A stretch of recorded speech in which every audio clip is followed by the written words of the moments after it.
Bonjour à tous et à toutes, ceux qui sont en direct et ceux qui sont en ligne et qui nous regarderont ou écouteront plus tard. N-Group et Pup, on adore les podcasts et on peut d'ailleurs le voir sur notre site en cliquant sur l'onglet podcast. Vous en écouterez pas mal. Et donc aujourd'hui, on va faire justement le point sur les podcasts. Goedemorgen iedereen, hier in de studio bij N-Groep en ook thuis of op het werk of in een café of waar dan ook. Welkom, Pup houdt van podcasts. We hebben onze eigen reeks intussen, die Team Talk, maar we delen graag de informatie van N-Groep over het maken van podcasts vandaag. En we hopen er een leuke ochtend van te maken. Alors, tout savoir comment réaliser des bons podcasts, c'est avec un beau panel d'invités que nous allons découvrir ça. Aux manettes, nous aurons Kim Bains, le CEO de Nostalgie, Sarah Becerra, qui est une animatrice hors pair, naturellement, et les invités qui sont derrière nous. Coralie Van Geel d'IKEA, Amandine Servotte de Mastercard, Christine Jean de AG et Shalimar de Brut de Energie. U heeft de namen begrepen. Maar ik ga het toch nog even in het Nederlands zeggen ook. Eerst komen Kim Bains en Sarah Becerra van N-Groep aan het woord. En vervolgens hoort u Coralie Van Geel van IKEA, Amandine Servotte van Mastercard, Christine Jean van AG Insurance en Shalimar Debra van Energy. La place à Kim. Merci Philippe, bedankt Wim, merci à vous tous d'être là aujourd'hui. Oui, je me mets dans le champ puisque nous sommes également streamés en effet. Merci à Pub pour leur confiance, on est ravis de vous accueillir. Il y a beaucoup d'études qui parlent de podcasts, mais cette année, il y a une étude qui fait référence, c'est le CIM Audio Time. Donc le CIM a sorti une étude qui devrait remplacer toutes celles qui ont existé auparavant et qui étaient des initiatives de différentes régies. Le CIM Audio Time, il donne un aperçu de la consommation audio en Belgique. Et c'est donc cette étude qu'on va parcourir. Je remercie IP d'ailleurs pour ces quelques slides. Je vais sortir du champ, comme ça vous pouvez voir les slides. Alors bon, vous êtes chez N-Group, deuxième groupe privé en Belgique, principalement radio. Donc on commence par un slide un peu autogratifiant si vous le permettez. C'est que quand on regarde la consommation audio en Belgique, la radio est toujours en numéro 1 à 66%. C'est le média le plus écouté en audio. Alors, ça n'occulte évidemment pas d'autres éléments. On va le regarder. Le CIM Audio Time, je précise, est mené sur une cible 12-74 ans. Alors, on constate effectivement que la radio a diminué de 12 minutes entre 2017 et 2021, en passant de 212 à 200 minutes, mais que l'audio, globalement, a augmenté de 41 minutes. Et lorsqu'on regarde ce qui augmente, c'est principalement les plateformes de streaming audio. La musique consommée via les plateformes de streaming vidéo, évidemment, on pense ici principalement à YouTube. La radio sur les sites web, sur des agrégateurs, la radio écoutée en télé aussi. La Belgique est un cas à part. Pour ça, le Belge écoute beaucoup la radio via son téléviseur. Et vous le voyez là aussi, le podcast qui est en augmentation entre 2017 et 2019. Et ça, c'est au détriment de la radio en FM et en DAB. Als we nu even kijken naar het dagbereik, dan zien we dat radio 67,1% van het dagbereik van audio vertegenwoordigt. En hier kunnen we een eerste focus doen op podcasts. Podcast is 3,7%. Dat lijkt niet veel. Dit is wel dagbereik. Dus dit zijn mensen die elke dag naar een podcast gaan luisteren. En er is een onderscheid binnen de podcast. Dat is de replay podcast. Die kennen wij goed, want wij hebben niet op het podcastfenomeen gewacht om aan replay te doen. Replay podcasts zijn de beste momenten, de beste radiomomenten die je op een ander moment on demand kan herbeluisteren. De original podcast, zo benoemt de CIM Audio Time, wat wij beter kennen als native podcast, zijn podcasts die specifiek gemaakt worden om gepodcast te worden. En die vertegenwoordigen meer dan replay 2,1% in België. Laten we nu even focussen op onderscheid. We zijn in België. Hè. Er bestaat altijd een Noord-Zuid onderscheid. Wat we vooral zien is dat er iets meer en langer naar radio beluisterd wordt in het noorden van het land. 5,13 minuten vergeleken met 4,31 minuten. DAB is ook sneller geadopteerd in het noorden van het land. We staan al op 13,2.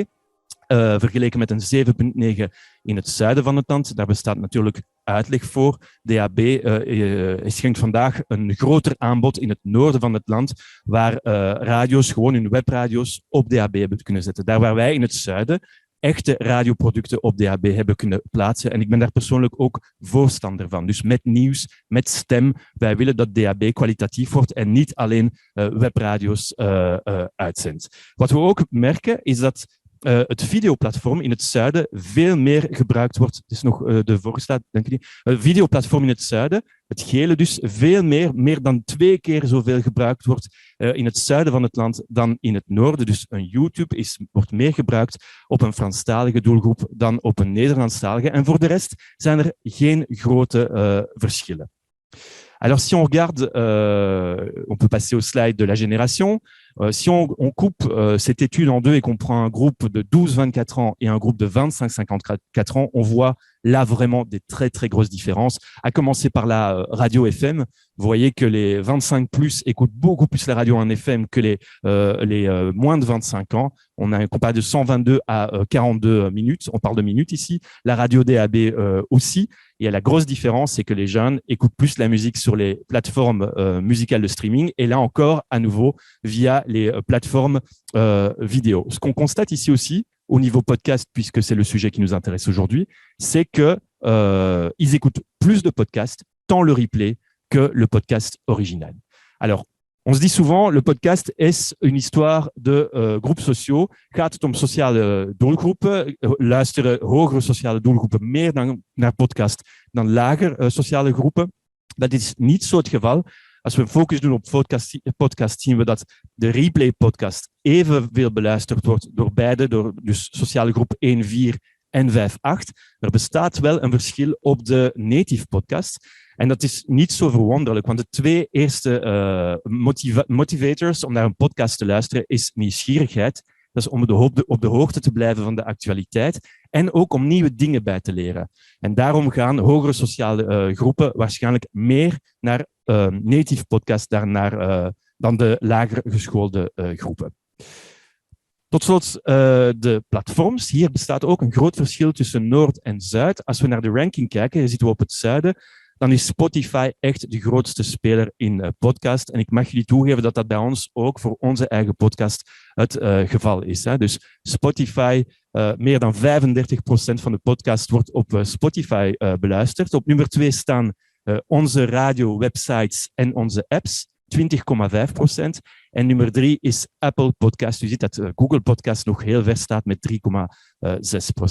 En wat ook opmerkelijk is in het zuiden, is dat op nummer 4 de nieuwssites staan. Dat is iets dat mij verrast, want ik heb persoonlijk de indruk dat nieuwssites in het noorden veel podcasts bieden, de Standaard, bijvoorbeeld de Standaard podcast. Maar uit deze studie blijkt dat er meer op Franstalige nieuwssites naar podcast wordt geluisterd. En als we naar het noorden kijken, dan is de ranking daar uiteraard ook Spotify, bijna 35% van de podcast. Dan Apple Podcast voor meer dan 26%.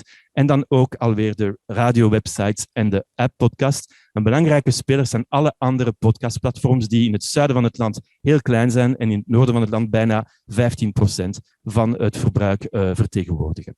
En tot slot wil ik een andere studie tonen. Dat is de digitale studie die Reuters doet. En die geeft wel een positieve blik op het maandgebruik van podcasts. Want de Sim Audio Time die ik je toonde, was het daggebruik. Ik denk dat we vandaag niet moeten verwachten dat iedereen elke dag naar podcasts gaat luisteren. Donc ici, l'étude DNR de Reuters montre la consommation mensuelle et on est quand même, il y a une belle évolution. On est passé de 2018, 20% de consommation quotidienne à 26% en 2021. Alors, selon cette étude, c'est un peu plus francophone que néerlandophone, 31 par rapport à 21 en Flandre. Et à le regarder sur les groupes cibles jeunes, 18-24, 53%, donc plus de la moitié des 18-24 ans écoutent au moins par mois un podcast.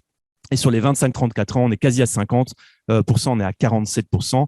Je trouve que ce slide-là est encourageant pour poursuivre le débat avec vous sur l'avenir du podcast. Notre panel aujourd'hui, c'est Sarah qui travaille chez nous. Sarah est animatrice sur Nostalgie et Chérie, mais Sarah a travaillé en France, à Paris, pour une boîte qui ne fait que du podcast et de l'audio. Donc, elle connaît la matière. Elle reçoit aujourd'hui, et merci à vous toutes d'être là aujourd'hui, Amandine Servotte de Mastercard, Coralie Van Geel de IKEA. En Coralie zal in het Nederlands praten, want iedereen praat vandaag in zijn eigen taal. Shalimar Debru, qui travaille avec nous, qui est animatrice de la matinale sur Énergie et avec qui on a lancé notre premier podcast natif, c'est Shalimar Raconte. Donc, c'est des histoires d'enfants. Et puis, ça, c'est pour les gens en fait qui en ont marre de raconter des histoires d'enfants à leurs enfants le soir. Ils mettent Chalimard. Et puis, Christine, qui est une habituée. Merci Christine à nouveau être là, de AG Insurance, qui a une belle expérience en matière de podcast. On a eu déjà l'occasion d'en parler ensemble. Voilà, je vous laisse avec notre panel et ensuite il y aura forcément des questions-réponses. L'objectif, en fin de cette séance, c'est de vraiment conclure avec les do's and don'ts, avec ce qu'il faut faire et ce qu'il ne faut pas faire en matière de podcast. Passez une bonne séance avec nous. Merci Kim. Et comme vous l'imaginez, on a déjà donc collaboré ensemble, on a eu des expériences communes par le passé.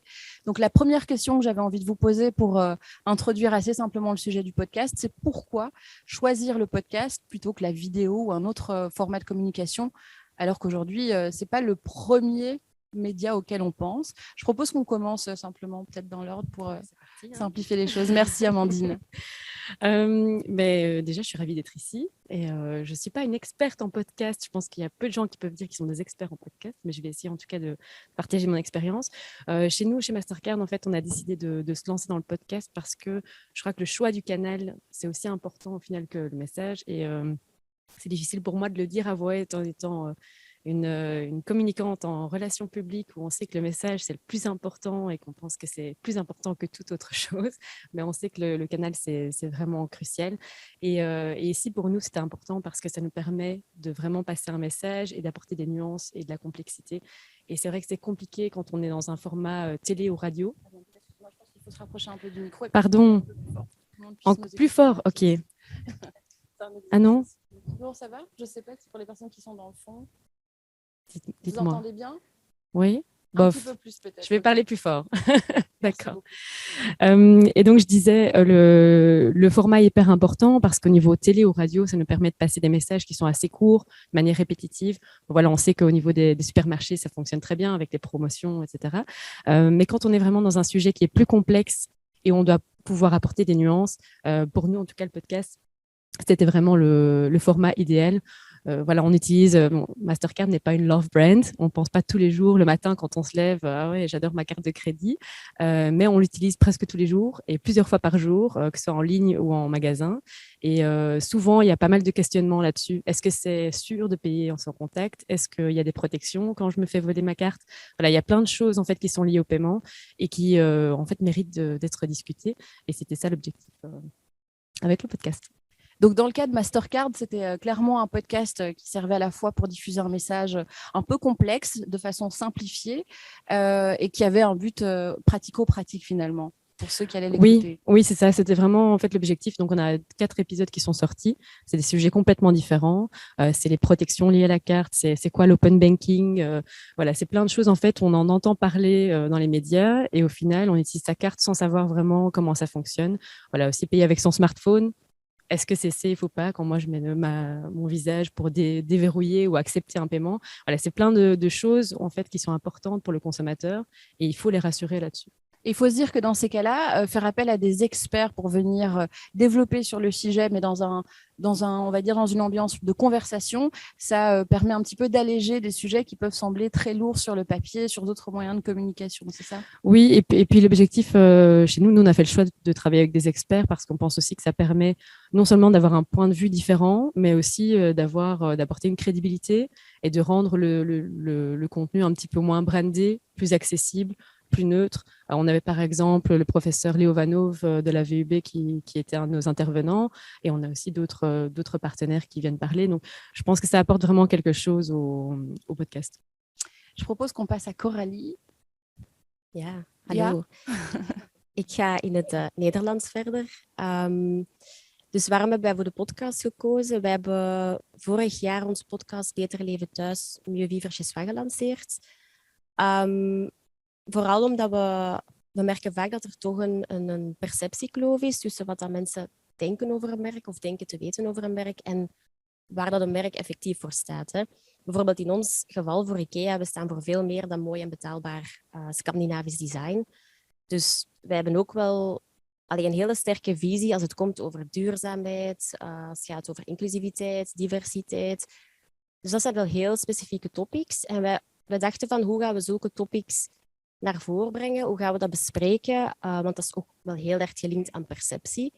En dan dachten we aan de podcast. Dus waarom dan die podcast? Omdat een podcast, daarmee kun je echt ook wel een emotionele connectie gaan hebben met de mensen. Hè. Er is een soort van barrière die wegvalt. Het is een heel atypisch sfeertje. Hè. Het is heel laid back, relax. Dus je voelt je echt op een of andere manier echt wel meer verbonden met de mensen. Dus dat is een hele belangrijke, vind ik. Je kunt echt wel wat emoties gaan loswekken met de mensen via een podcastserie. En daarnaast, het is ook echt heel erg gebaseerd op shared interest. Hè. Dus je kunt niemand dwingen om naar je podcast te luisteren. Mensen moeten echt effectief geïnteresseerd zijn in wat dat je gaat vertellen. Dus, en dat is ook in ons geval heel belangrijk geweest. Het is niet wat willen wij vertellen. Het gaat hier niet over IKEA, maar wat leeft er bij de mensen? Waar hebben de mensen het vandaag over? Wat is er maatschappelijk relevant? Waar willen ze meer over weten? En daar hebben we eigenlijk heel veel op ingespeeld. Dus om echt die outside-in approach te hebben, wat dat heel belangrijk is voor een podcast, vind ik. Bijvoorbeeld, ik zeg maar, we hebben een podcast over beter slapen. Er zijn heel veel mensen die problemen hebben om te slapen. Dus heel veel mensen kunnen daar heel wat van opsteken met die praktische tips over dagelijks duurzaam zijn, over voedselverspilling. Dus echt wel om die outside-in approach naar voren te brengen. En ja, ook gewoon voor een andere merkbeleving te hebben. Hè? Dat we op een andere manier in contact komen met de mensen op een meer fun manier, zou ik zeggen. Want dat is ook de reden waarom dat mensen naar een podcast luisteren. Hè? Voor een moment van ontspanning en een kleine break te hebben ook. Et prendre le temps d'aborder ces sujets. Voilà, ja. Je suis désolée pour mon néerlandais qui n'est pas du tout correct, donc je vais répondre à Coralie en français, mais bien sûr, j'ai compris tout ce qu'elle a exprimé. Donc, on a travaillé ensemble sur ces podcasts qui avaient un vrai enjeu de s'écarter de la marque. Pour le coup, c'est ça qui était intéressant, pour faire venir quelque chose de plus intimiste, de plus personnel. Et tu le disais, l'émotion, c'est important aussi dans le podcast. Hein. Oui. C'est quelque chose que IKEA avait vraiment envie de communiquer de façon claire dès le départ. Ja, absoluut. Hè. Dat zijn echt wel topics, zoals ik zei, die eigenlijk veel verder gaan dan het merk zelf. Hè. En ik zeg het, zoals topics zoals diversiteit, inclusiviteit. Ik denk dat het ook topics zijn waar mensen niet meteen Het is heel moeilijk om daar in onze grote marketingcampagnes over te gaan spreken. Hè. Het is echt moeilijk om met zo'n boodschappen naar een massa te gaan komen. Wij vinden dat dat iets is dat effectief hoort meer tot de intiemere. En het gaat ook meer over de brand desire. Hè. Dus we denken dat een podcast heel erg een goede medium is eigenlijk om aan die brand desire te gaan. Zodat we die liefde voor het merk kunnen gaan aanwakkeren ook. En dat we ook kunnen gaan uitleggen waar dat we nog meer voor staan en dat niet past binnen de klassieke manieren om over zulke zaken te gaan praten.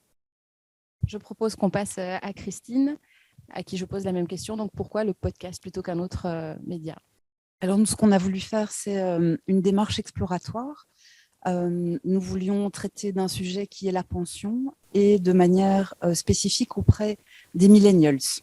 Et évidemment, se soucier de sa vie de retraité quand on doit encore démarrer sa carrière professionnelle, on a quand même un énorme décalage. Et donc, c'est un sujet sur lequel il est extrêmement difficile de créer de l'intérêt auprès de cette génération de millennials.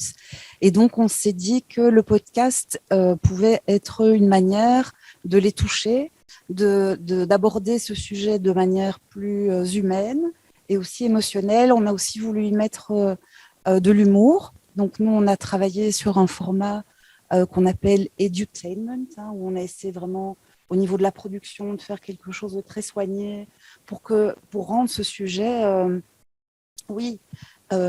intéressant à écouter et surtout pour que cette génération se fasse une idée enthousiaste de leur future vie de retraité, sachant que ces jeunes, ils vont devenir centenaires et que donc, finalement, c'est une énorme tranche de vie qui les attend. Et donc, voilà, on s'est dit, le podcast, comme on sent quand même qu'il y a une barrière à la lecture et surtout une barrière sur des longs formats et que, voilà, en général, quand on est sur des sujets de podcast, c'est qu'on veut aller un peu en profondeur dans de l'argumentation, dans de l'éducation.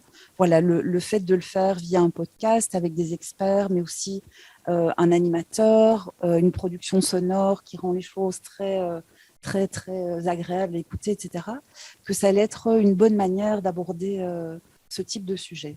Là aussi, ce n'était pas une volonté de mettre la marque en avant, mais c'était vraiment d'essayer de créer un intérêt et alors de faire en sorte que les gens après se disent oui, mais est-ce que je ne me prépare vraiment comme il se doit pour cette future vie à laquelle je ne pense pas encore, mais à laquelle je devrais vraiment penser aujourd'hui. Je dis ça pour tous ceux qui sont aussi, que voilà, pour vivre bien votre retraite, il faut la préparer à l'avance.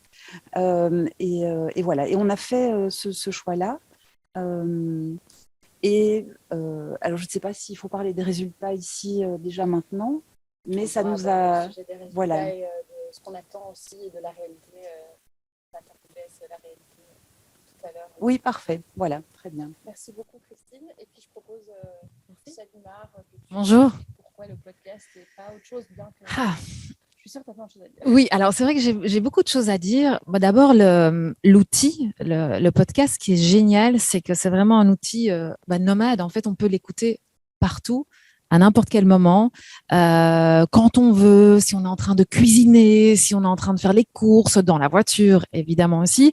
Et je trouve que c'est génial parce que c'est souvent un format assez court et ça permet en fait de rentrer dans un univers qui nous intéresse ou parfois pas du tout, parce que je pense que le podcast, il est vraiment pour tout le monde. Ça permet en fait aux autres aussi de découvrir parfois d'autres choses. Alors je reviens sur mon podcast qu'on a réalisé avec Énergie, Shalimar raconte. L'idée vient tout simplement, moi je suis une maman avant d'être une animatrice radio. J'ai 2 enfants et tous les soirs, je leur raconte des histoires avant d'aller dormir. Alors, quand j'en parle à mes copines, elles me disent, mon Dieu, des histoires avant d'aller dormir. Mais attends, tu les mets déjà à 7h30 au lit, puis tu as encore l'histoire, puis il y a l'autre qui veut une histoire, et puis ils veulent encore une histoire. Et je me suis dit, c'est peut-être intéressant au final de raconter des histoires pour les personnes qui n'ont peut-être pas beaucoup le temps, des enfants qui sont dans la voiture, au lieu de regarder un iPad ou au lieu de regarder même un iPad à la maison ou autre, d'écouter des histoires, d'en faire profiter tout simplement. Et c'est là qu'est venue l'idée. Alors, ça semble peut-être un peu étonnant que Énergie, qui est une radio, se dise on va faire des histoires pour enfants. Mais il faut savoir qu'on est écouté par beaucoup de mamans qui ont des petits bouts et qui travaillent et qui n'ont pas toujours le temps en fait de raconter des histoires aux enfants. Et le format, c'est ça que je disais, est très intéressant parce que il est court. En fait, c'est par épisode. On a envie d'écouter une histoire. Hop, il est 19h. Allez, on écoute une petite histoire. Et ça passe facilement. On ne doit pas se brancher sur quelque chose de spécifique. On ne doit pas attendre une heure spécifique. C'est à la demande. Quand on en a envie, on l'écoute. Idem pour les longs voyages. Imaginez-vous, vous partez en voiture pendant 4-5 heures pour partir en vacances. Comment vous occupez les enfants ? Alors, il y en a qui ont la chance peut-être d'avoir l'iPad en voiture, mais par expérience, je sais qu'après 2 heures de vidéo, ils deviennent complètement, c'est hors de contrôle. Et c'est chouette de pouvoir leur faire travailler l'imaginaire. Et je crois que le podcast aide à ça aussi. Ici, en l'occurrence, avec des histoires, carrément, puisque en fait, les enfants écoutent. Et l'adulte aussi. Les adultes écoutent aussi. Alors ici, ce sont des histoires pour enfants, mais je pense, en tout cas pour ma part, moi qui écoute beaucoup de podcasts, ça me fait du bien d'entendre des voix différentes, d'entendre des sujets qui m'intéressent. Il n'y a pas si longtemps que ça, je voulais me lancer dans l'expérience de graines germées. Et qu'est-ce que j'ai fait ? J'ai pas été sur un article sur Google. Je savais pas très bien où me renseigner. Là où j'ai été, c'est sur des plateformes de podcast et j'ai trouvé plein de choses. Et je crois que c'est vraiment un outil hyper varié, c'est très vaste, on y trouve beaucoup de choses et c'est très facile et pratique. On n'a pas besoin de beaucoup de choses pour enregistrer un podcast. On a besoin d'un micro, le petit enregistreur et on fait du montage, mais pas énormément. Les gens qui écoutent des podcasts, ils écoutent une voix, une histoire, quelque chose d'intéressant qui nous intéresse. On parlait des pensions, etc. Les meubles Ikea, c'est toutes des choses qui peuvent nous intéresser et c'est accessible en tout cas facilement. C'est une chouette philosophie que de parler du côté accessible parce que c'est quand même aussi la qualité du podcast, on l'a remarqué, que ce soit pour des marques avec des messages très précis ou des choses plus, on va dire, intimes, comme par exemple un moment avec ses enfants le soir. En fait, ça vient s'intercaler dans nos vies au quotidien sans avoir besoin de trop de préparation puisque c'est quand on le souhaite. Le podcast, on le convoque à l'heure qui nous arrange, au moment qui nous arrange. Ça me permet tout de suite de rebondir avec Amandine ou avec Coralie sur les attentes, notamment dans ces podcasts qui sont quand même un petit peu plus travaillés, qu'on a préparés en amont énormément. Quelles sont les attentes vis-à-vis du public qui va écouter ces podcasts pour vous ? Je crois qu'il faut, déjà, c'est le podcast, il faut avoir des attentes mesurées dans le sens où c'est nouveau pour tout le monde. Je pense que c'est nouveau pour l'industrie, c'est nouveau aussi pour les annonceurs. En tout cas, chez Mastercard, nous, on est une entreprise B2B aussi. Ça veut dire qu'on n'a pas des contacts directs avec les porteurs de cartes. C'est les banques en général qui sont le contact. Donc, c'est vrai que pour nous, le podcast, c'était une manière d'avoir un contact direct avec les consommateurs et de pouvoir passer des messages. Et donc, je pense que pour nous, chaque écoute était une victoire, en quelque sorte, puisqu'on se dit que si on a permis à une personne de comprendre comment fonctionnait la protection de sa carte et éviter, être rassuré par rapport à la technologie qu'il y a derrière, etc. Pour nous, c'était le principal. Donc, on a lancé 4 épisodes. Donc, la série s'appelle Carte sur table, Carte op tafel en néerlandais. On a laissé 4 épisodes et on l'a soutenu par une campagne média en fait pour essayer vraiment d'avoir un maximum d'écoute. Et on était assez ravis du résultat parce qu'on sait que c'est un sujet qui n'est pas hyper accessible, surtout qu'on avait des sujets assez complexes comme l'open banking. Donc voilà, c'était un peu un challenge pour nous. Et au final, voilà, je regarde juste mes notes parce que j'ai noté ça ici en dessous. Mais oui, c'était un sujet touchy dès le départ. On se dit, comment on va rendre simple un message aussi compliqué? Oui, et puis aussi de le rendre même compréhensible, en fait, parce qu'on sait très bien qu'on parle à des gens qui n'ont aucune idée de ce qu'est l'open banking, et l'objectif, c'est vraiment qu'ils puissent en ressortir plus instruits, quoi. Donc, on a fait une première vague sur les réseaux sociaux. Donc, ça, on a pu générer 7 millions d'impressions et 24 000 clics. Et pour nous, c'était déjà vraiment, vraiment pas mal pour le contenu qu'on avait. Et ensuite, on a fait une deuxième vague qui était vraiment ciblée avec de la programmatique sur de Tide et l'écho et qui a permis de doubler les écoutes. Et donc là, on a vu vraiment que le choix du Tide et de l'écho pour booster la campagne a vraiment été un bon choix parce que ça a permis de voir que la cible était vraiment la bonne, en tout cas par rapport à notre contenu. Et donc ça, c'était hyper intéressant. Donc voilà, sur la base de ces 4 épisodes, on a décidé d'en faire 4 prochains. Donc voilà, je me prépare pour les 4 prochains au niveau de la production. Mais on est vraiment ravis, en tout cas, du lancement. Et nous aussi, on a hâte de reprendre le cours de ces podcasts. Coralie, quelles étaient les attentes vis-à-vis de ces podcasts une fois qu'ils ont été diffusés? Ja, op korte termijn, de verwachtingen die ik heb voor de podcast, en dat vind ik het ook het allerbelangrijkste, is dat we mensen hebben kunnen inspireren met wat we hebben gebracht, dat we hun praktische tips hebben kunnen geven, dat ze echt het gevoel hebben van hier hebben we echt iets aan gehad om hier naar te luisteren. We kunnen hier zelf mee aan de slag of hun gewoon al tot nadenken hebben gezet tot bepaalde topics. Dus dat inspiratiegedeelte is eigenlijk een hele belangrijke voor ons. Hè. Op lange termijn verwacht ik dan eerder als mensen bijvoorbeeld in de customer journey geraken.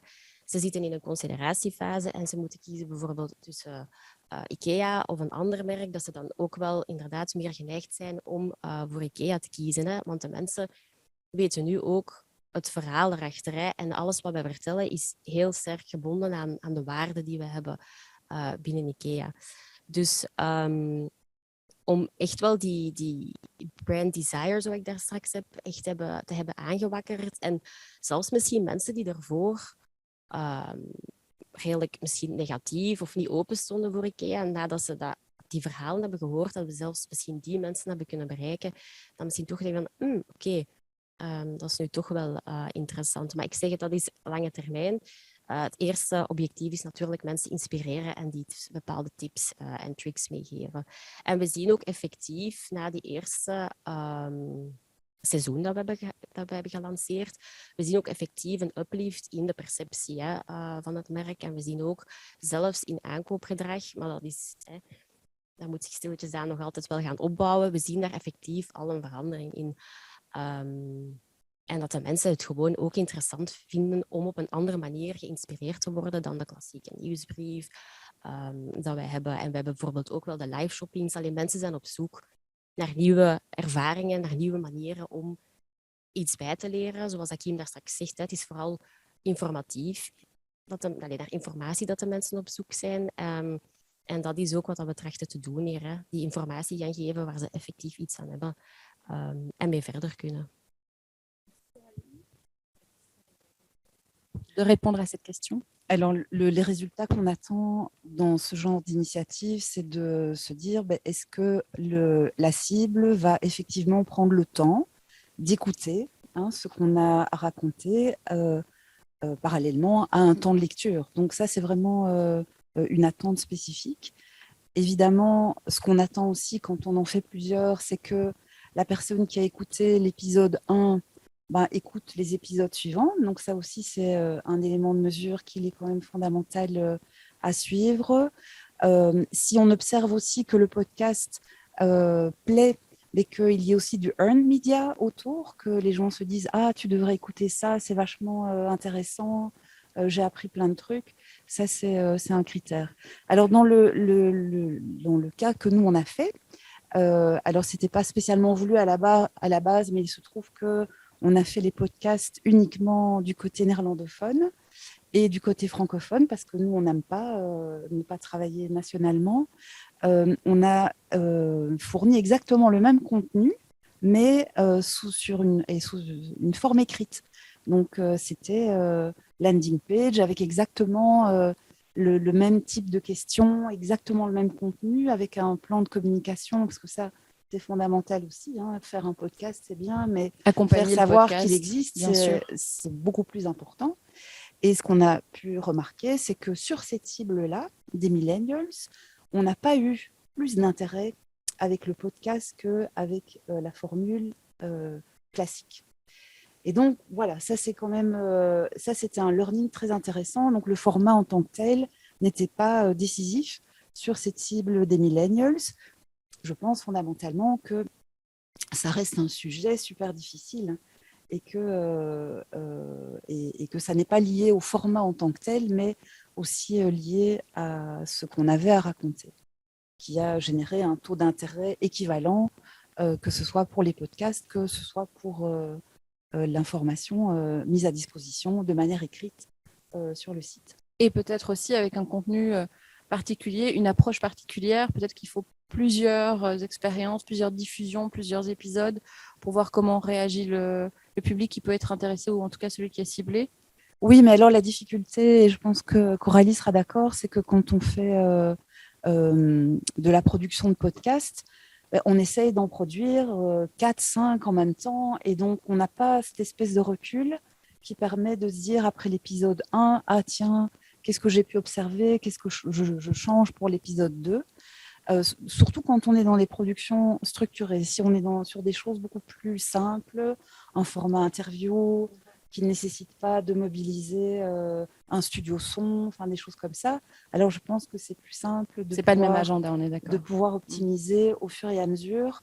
Et c'est certainement aussi quelque chose qu'il faut considérer, c'est de ne pas vouloir aller trop vite et faire trop de choses en même temps, parce qu'on se rend compte assez vite des faiblesses à corriger pour avoir un retour sur l'effort, parce que c'est ça aussi le podcast, c'est que ça demande beaucoup, beaucoup d'efforts, et pour avoir le bon retour, de le faire effectivement de manière un peu comme en digital, en formule MVP. Donc on en fait un et on voit ce qui fonctionne, et puis alors après, on optimise par la suite.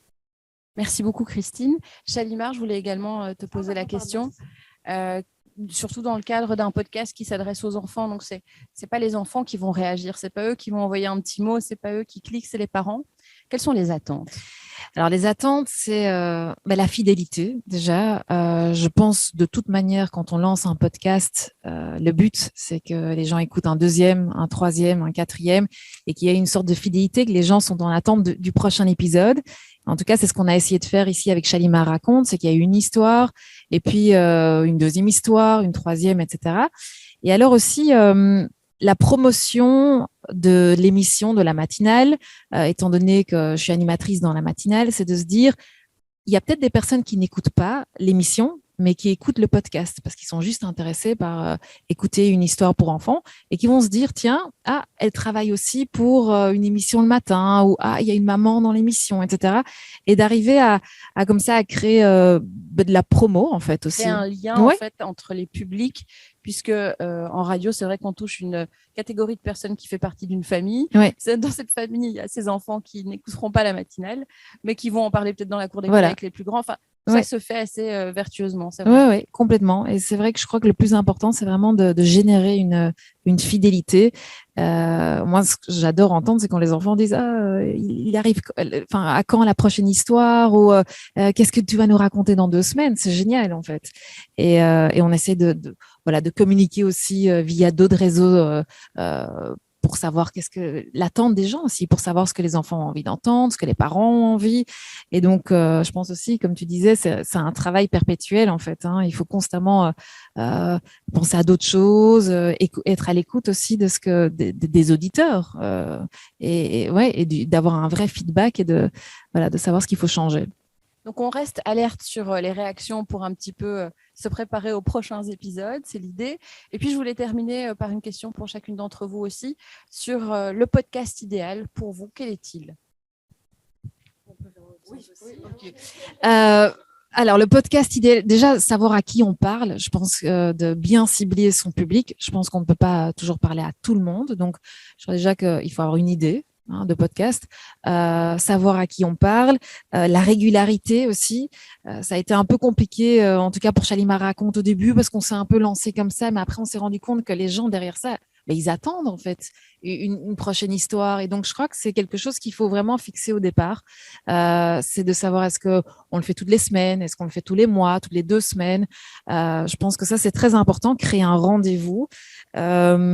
Et oui, que ce soit peut-être pas toujours trop long, parce que le but, c'est que les gens puissent l'écouter quand ils en ont envie et que ce soit efficace directement sans devoir vraiment avoir 1 heure. Allez, j'ai 1 heure, je vais écouter un podcast. Non, il faut pouvoir l'écouter à tout moment.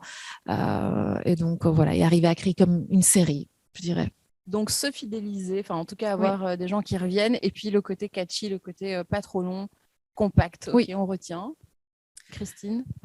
Alors moi, fondamentalement, il faut être certain qu'on a une vraie valeur ajoutée par rapport, parce que le contenu, c'est pas une denrée rare. Hein, je veux dire, on trouve du contenu sur plein de sujets partout. Et donc, il faut vraiment se poser la question, est-ce que ce que je vais mettre à disposition comme contenu a une vraie valeur ajoutée pour les gens? Est-ce que ça répond réellement à un besoin? Et puis aussi, est-ce que ça contribue aussi à la valeur de la marque? Donc, c'est de faire en sorte que ça soit aussi très pertinent, parce que quelque part, on fait ça aussi pour indirectement soutenir l'image de la marque, faire en sorte que les gens aient plus confiance ou qu'ils aient une image plus positive ou plus de préférence. Donc ça me semble super important. Oui, que ça soit original. Je trouve super l'idée, en fait. Je me dis, mais oui, évidemment, pourquoi est-ce que... il n'y a pas encore des podcasts où on raconte des histoires aux enfants. Mais voilà, donc quelque chose d'original, d'exclusif. Et voilà. Et alors, oui, si on arrive à créer cette logique de rendez-vous, alors je pense qu'on a vraiment gagné. Et alors, ce qui est intéressant, je trouve, dans la réflexion, c'est que les médias, on parle de plus en plus des marques médias. Mais quelque part, quand on développe une logique de rendez-vous en podcast, c'est comme si la marque devient aussi de plus en plus un média. Donc là aussi, on a une espèce de confusion des genres qui est, je trouve, un sujet intéressant. Un sujet à explorer, en tout cas. Oui, voilà. Ça ne fait pas partie de la formule, le podcast idéal, mais voilà, en réfléchissant sur le truc, je me disais, il y a quand même cette espèce de... Oui, de fusion, mélange des genres quand même qui s'installe et c'est pas inintéressant. Oui, puisque la marque peut tout d'un coup être incarnée à travers le podcast de façon très vivante, évidemment. Ça dépend des choses dont on parle et des personnes qu'on choisit pour le faire. Coralie?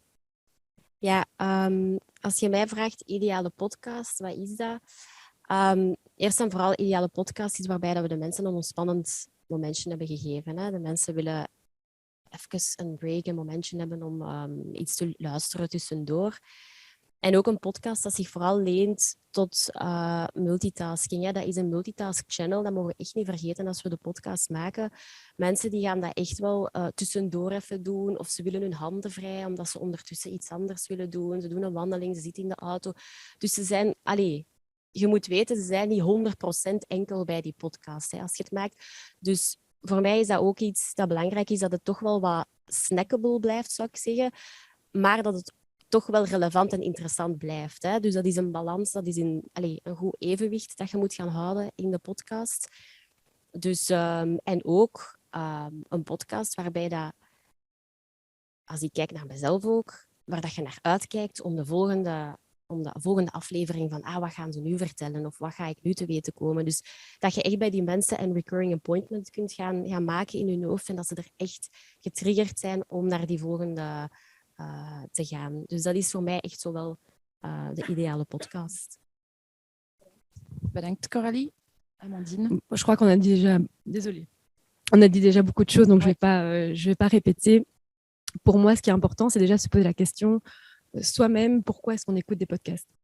Je crois que c'est hyper important dans la création du contenu. Je suis désolée. Est-ce que tu veux boire de l'eau? J'ai de l'eau, mais apparemment, ça ne fonctionne pas. On en a parlé un petit peu en amont et toi, tu avais appuyé sur un levier important qui était l'émotion et le fait d'apprendre des choses. Oui, je pense qu'on écoute un podcast pour deux raisons. Parfois, les deux se rejoignent, mais en général, c'est l'un ou l'autre. C'est soit on a envie de ressentir une émotion. Moi, par exemple, je suis maman d'un garçon d'1 an et demi, donc j'ai beaucoup écouté le podcast Gay Stories, je ne sais pas si vous connaissez. Qui est donc un podcast où des femmes témoignent de leur expérience de la matrescence, donc le fait de devenir mère du jour au lendemain. On nous dit que ça change la vie, mais au final, quand on le vit, c'est différent. Et du coup, moi, ça m'a beaucoup aidée. Et, ça crée une communauté. Donc, je pense que ça, c'est vraiment important. C'est soit on crée d'émotions, soit en fait, on apprend, on permet à certaines personnes d'apprendre sur des sujets. Moi, par exemple, j'aime beaucoup ce qui est le news briefing de Financial Times, qui permet en fait de comprendre, par exemple, le conflit entre l'Ukraine et la Russie en 20 minutes, alors qu'en fait, on essaie de se tenir au courant par les médias. Et parfois, c'est compliqué. Et c'est bien d'avoir des personnes qui sont expertes, qui peuvent, en 20 minutes, vraiment nuancer, apporter la complexité. Donc ça, je crois que c'est important. Donc voilà, je crois que c'est important en tant qu'annonceur, se mettre à la place de l'auditeur, se dire, OK, qu'est-ce que moi j'aimerais apprendre? Qu'est-ce que j'aimerais apprendre si j'étais l'auditeur de mon propre podcast? Est-ce que je veux apprendre quelque chose? Est-ce que je veux créer? Est-ce que je veux ressentir de l'émotion? Et ça, c'est un bon point de départ pour après déterminer son contenu. Merci beaucoup, Amandine. Il y a plusieurs éléments qui se retrouvent dans chacun de vos témoignages, donc c'est ça qui est intéressant, même si on sent quand même qu'entre le podcast qui intervient dans la vie privée, comme celui de Chalimar, et un podcast qui reprend un contenu complexe, il y a quand même des nuances, mais voilà, il y a des éléments qui reviennent. On avait aussi envie aujourd'hui de parler des choses à faire et à ne pas faire quand on réalise un podcast.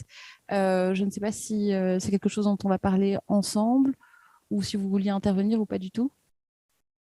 Voilà, moi je pense que si avant de passer aux choses à faire ou ne pas faire, vous avez des questions, c'est le moment de lever la main pour pouvoir les poser.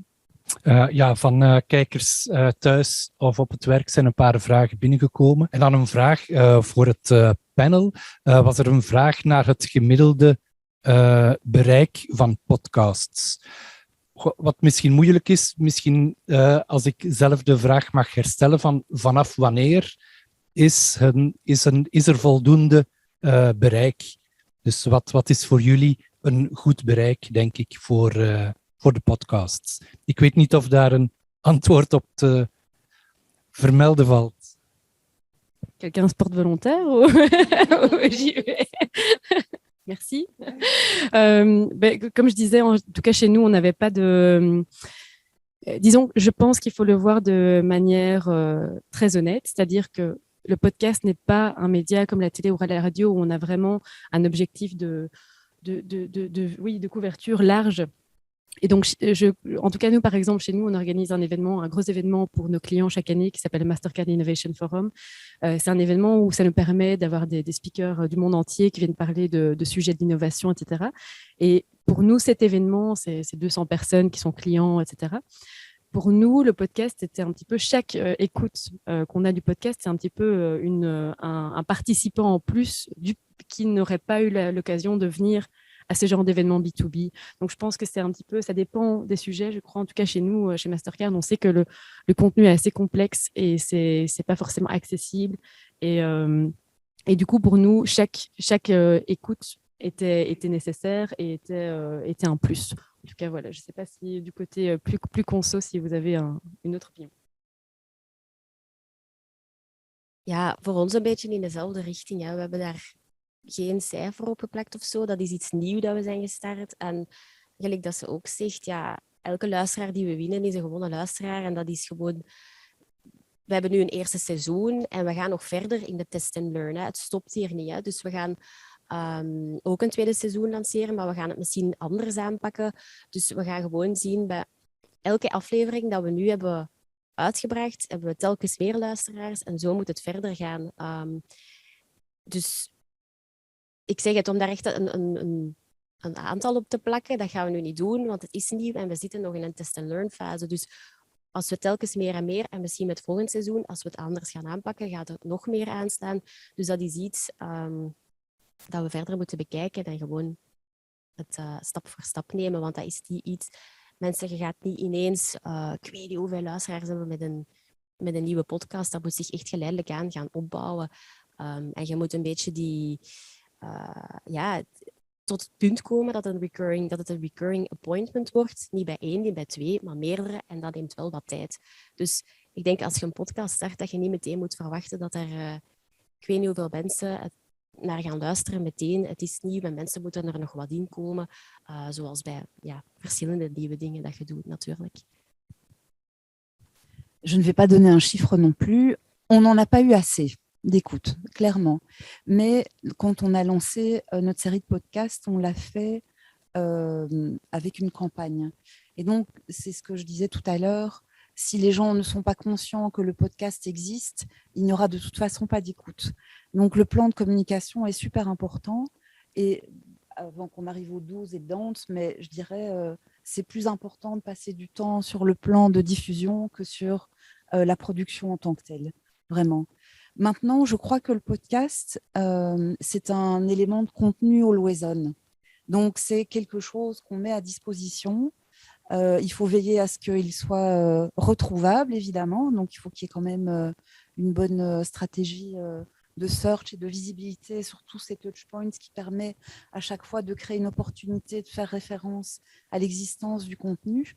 Mais il faut le voir comme un élément de contenu parmi d'autres qui enrichit la connaissance ou la valeur ajoutée de la marque plutôt que de se donner des objectifs de résultats, sauf si on met derrière une campagne de promotion à grande échelle, comme on le ferait pour n'importe quelle autre action plus promotionnelle. Voilà.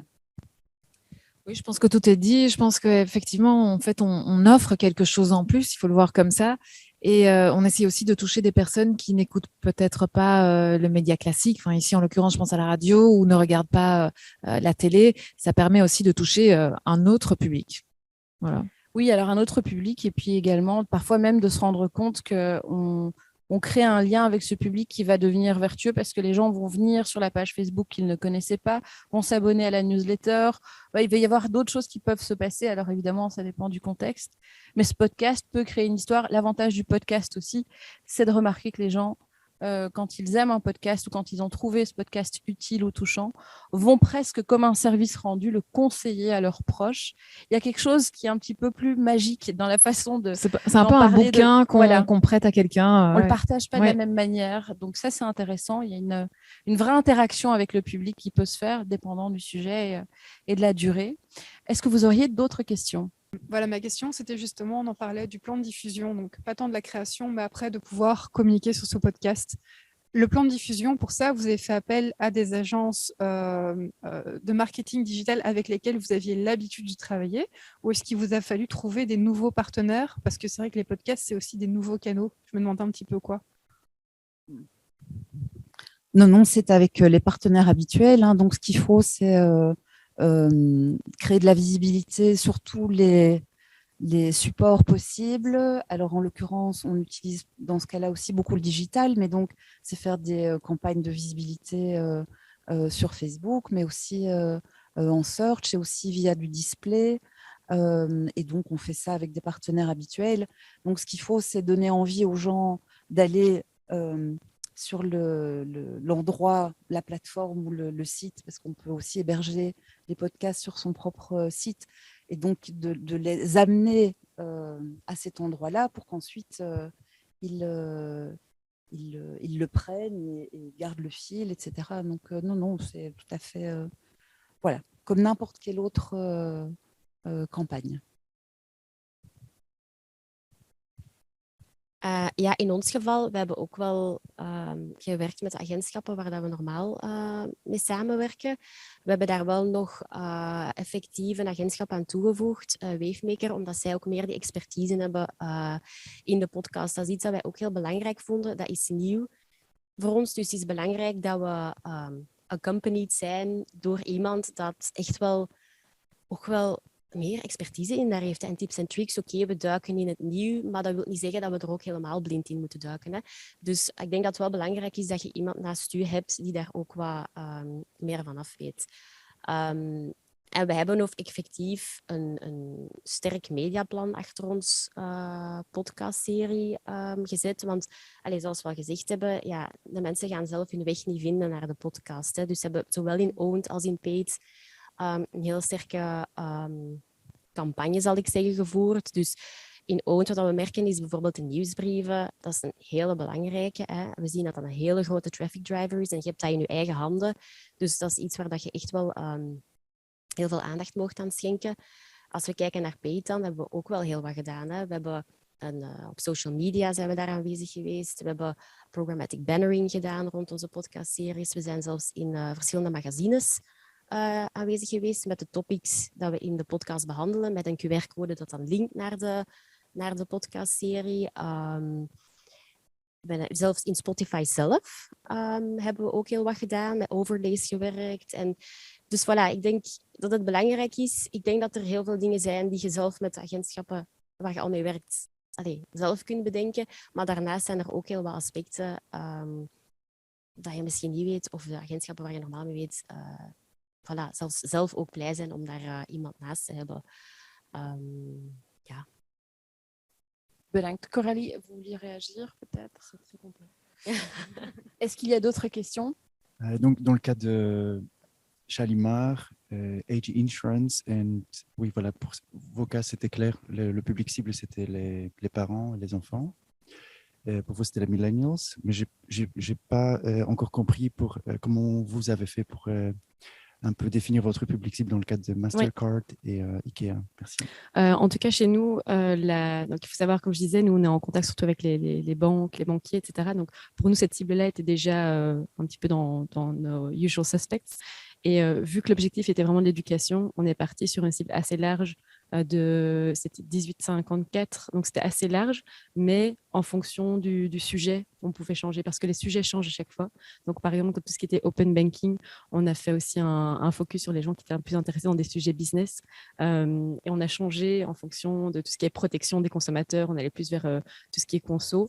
Donc, voilà, on a changé, mais pour nous, le plus important était de faire une distinction entre le public conso, avec qui on n'a pas de contact direct, versus le public plus corporate qui est en contact avec nous. Donc ça, c'était la première chose pour nous.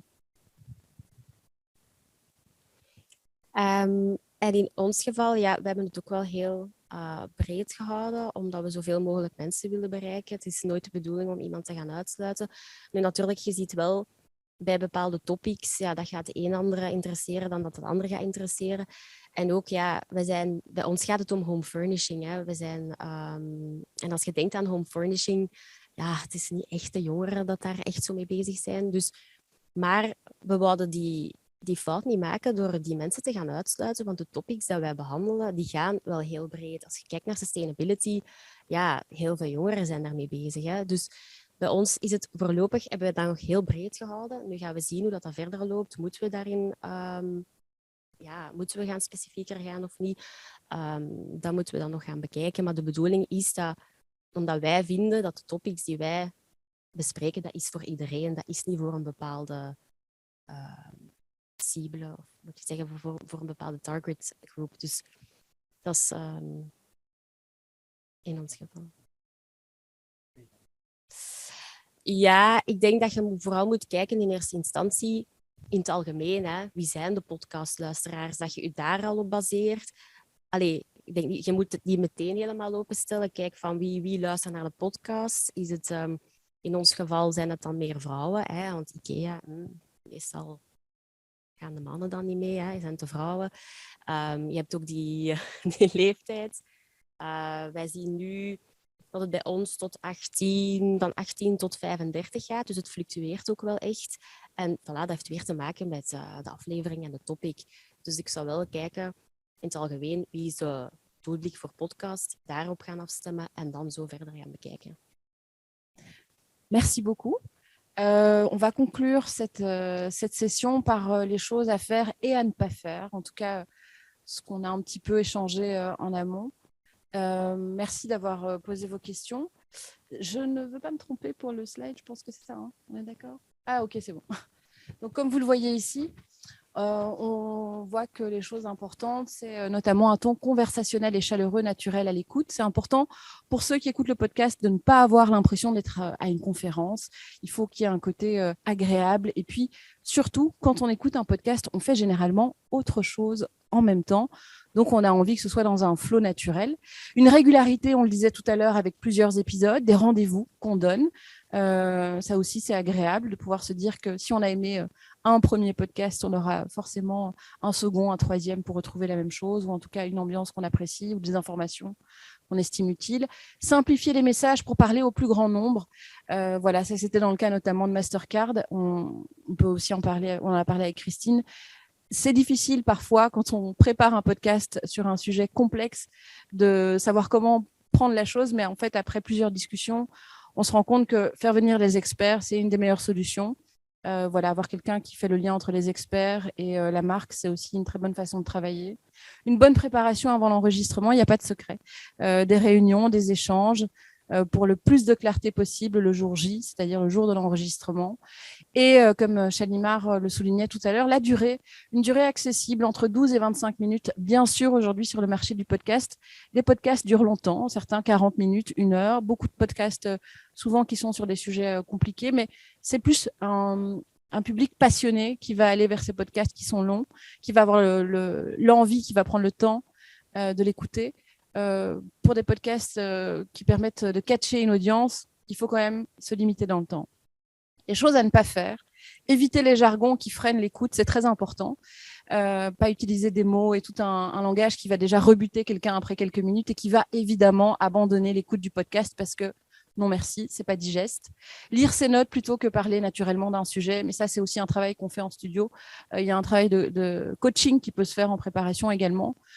Pour éviter ça, et puis ne pas donner de l'importance à la qualité du son dans la prise de son, le micro, le studio, l'ambiance.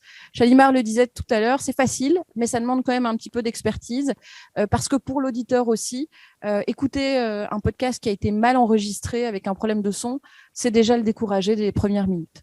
Voilà, pour les choses à faire et à ne pas faire. Pour la conclusion, je pense qu'on peut peut-être se dire qu'on a fait le tour du sujet sur plusieurs axes, mais que ces choses à faire et à ne pas faire sont une bonne manière d'aborder les prochains podcasts qu'on créera ensemble. Et voilà, merci beaucoup de votre présence aujourd'hui.